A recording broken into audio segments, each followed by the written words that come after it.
Taarifa ya dharura kutoka kwa kikosi cha JWTZ imezua gumzo na kuzua taharuki nchini Tanzania. Hujambo na karibu kwa taarifa zetu za Kenyascope na kumbuka kusubscribe. Taarifa ya kijeshi iliyosambazwa kwa umma ilikuja kama tamko la kujiamini, lakini ndani yake ilificha mshtuko mkubwa na ustahili kuulizwa kwa sauti kubwa. Wakati wananchi wengi walikabiliwa na changamoto za kiuchumi, huduma za kijamii zisizotosha na maswali ya uwajibikaji wa kisiasa, dola ilichagua kuzungumza kwa sauti ya silaha kwamba magari ya kivita, ndege za kivita na mifumo ya mawasiliano ya kisasa. Ndani ya sentensi chache, simulizi la usalama wa taifa liligeuzwa kuwa maonyesho ya uwezo wa kijeshi bila kugusa kwa undani hofu za msingi za raia kuhusu matumizi ya nguvu hiyo. Uangalizi wa kiraia na uwiano kati ya ulinzi wa mipaka na ulinzi wa haki. Kwa mujibu wa taarifa hiyo, jeshi limewekeza katika zana zenye uwezo mkubwa zinazolenga kuongeza ufanisi wa operesheni na maandalizi ya kukabiliana na vitisho vinavyobadilika haraka, vikiwemo ugaidi, uhalifu wa kimataifa na migogoro ya mipaka. Lugha hii ya kiusalama si mpya katika Afrika Mashariki, hasa katika kipindi ambacho eneo limekumbwa na changamoto za makundi yenye silaha, biashara haramu na misukosuko ya kikanda. Hata hivyo, kilichoacha maswali ni ukimya kuhusu mifumo ya uwajibikaji, mipaka ya matumizi ya nguvu ndani ya nchi na namna raia wanavyolindwa dhidi ya uwezekano wa matumizi mabaya ya uwezo huo wa kisasa. Kwa miaka mingi jeshi limekuwa likisisitiza mafunzo endelevu na uwekezaji wa teknolojia kama nguzo ya ulinzi wa taifa. Historia ya Tanzania inaonyesha jeshi lililojengwa juu ya dhana ya ulinzi wa mipaka na mshikamano wa kitaifa, likijitofautisha na baadhi ya nchi jirani kwa kutojihusisha mara kwa mara katika siasa za ndani. Hata hivyo, mazingira ya kisiasa yaliyobadilika, ongezeko la sheria za usalama na matumizi ya vyombo vya dola katika kudhibiti mikusanyiko na ukosoaji yameibua hofu mpya. Ndani ya muktadha huo, kauli za kuimarika kwa uwezo wa kijeshi zinaposomwa hazisomwi tu kama habari za ulinzi wa nje, bali pia kama ujumbe wa ndani unaobeba uzito wa kisiasa. Tanzania ina mipaka ya kimkakati na ugusa ukanda wa maziwa makuu, Afrika Mashariki na Bahari Hindi. Eneo hili limekuwa kiungo cha biashara halali na haramu, uhamiaji na ushawishi wa nguvu za kimataifa.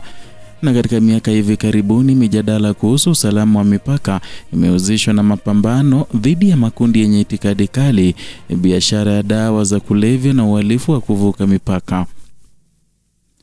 Ndani ya mazingira hayo, hoja ya kuwa na jeshi lenye vifaa vya kisasa ina mantiki ya kimkakati, na tatizo linalojitokeza pale hoja hiyo inapotumiwa bila uwazi wa kutosha kuelezea vipi nguvu hiyo inalindwa dhidi ya kugeuka kwa chombo cha kulinda mfumo wa kisiasa badala ya raia.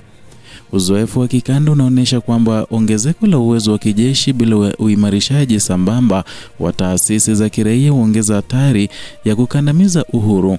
Na katika baadhi ya nchi za Afrika, majeshi yaliyopewa vifaa vya kisiasa ama vya kisasa kwa kisingizio cha kupambana na ugaidi yamejikuta yakitumika katika kudhibiti maandamano, vyama vya upinzani na vyombo vya habari. Ingawa Tanzania haijafikia viwango hivyo vya uwazi, historia ya matumizi ya vyombo vya dola katika kukabiliana na ukosoaji wa kisiasa imeacha alama inayofanya raia wengi wasome taarifa za kijeshi kwa tahadhari kubwa. Taarifa hiyo pili ilisisitiza wito wa wananchi kutoa ushirikiano kwa jeshi, ikitaja ulinzi wa taifa kama jukumu la kila raia. Kauli hii kwa nje inaonekana kama mwaliko wa umoja wa kitaifa. Kwa ndani inafungua mjadala mpana kuhusu aina ya ushirikiano unaotakiwa, ushirikiano unaotokana na ridhaa ya uelewa, kutofautiana na ule unaosukumwa na hofu au ukimya. Na katika demokrasia yenye afya, raia ushirikiana na vyombo vya ulinzi kwa kuamini kuwa kuna mipaka ya kisheria, uwezo wa matumizi ya rasilimali na uangalizi huru wa bunge na mahakama. Uwekezaji katika silaha na teknolojia ya kivita pia una athari za moja kwa moja kwa bajeti ya taifa. Tanzania kama nchi inaendelea inakabiliwa na mahitaji makubwa katika afya, elimu, maji na miundombinu.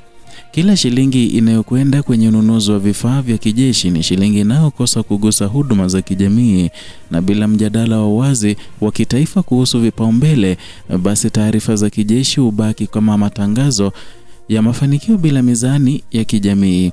Na ndani ya mazingira uwajibikaji mdogo wa taarifa za ulinzi, raia hubaki bila taarifa kamili za gharama, mikataba na athari za muda mrefu za mageuzi hayo. Kimataifa, mwenendo wa kuimarisha majeshi umekuwa ukifuatiliwa na taasisi za haki za binadamu na wafadhili.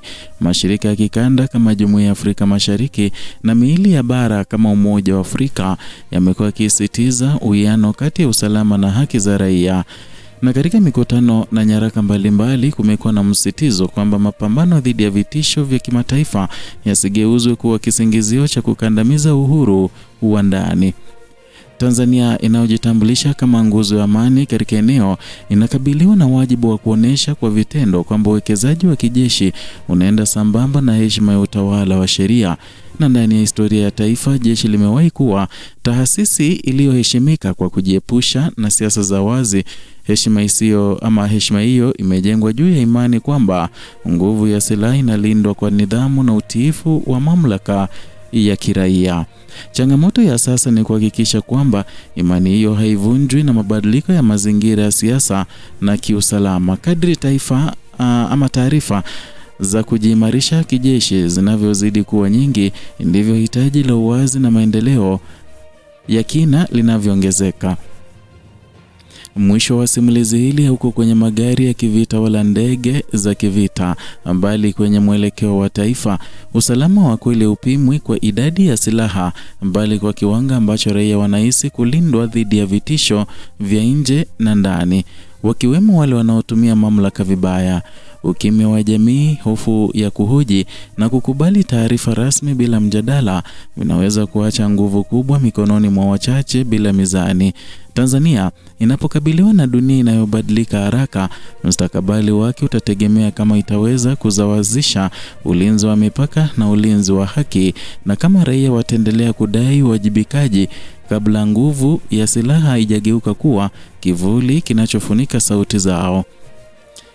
Ndio hayo tuliokuandalia kutoka hapa Kenyascope, channel yako pendwa inaokuletea taarifa hizi pamoja na zingine kwa kina bila kupindisha wala kuegemea upande wowote. Zidi kuwa nasi, zidi kutusupport kwa kusubscribe, kulike na kushare video zetu. Vile kumbuka, waweza kuwa wa kwanza kupokea taarifa hizi pindi tu tunapoziweka hewani. Unachostahili kufanya ni kugonga alama ya kengele ili uweze kupokea notifications kila wakati tunapoleta video mpya.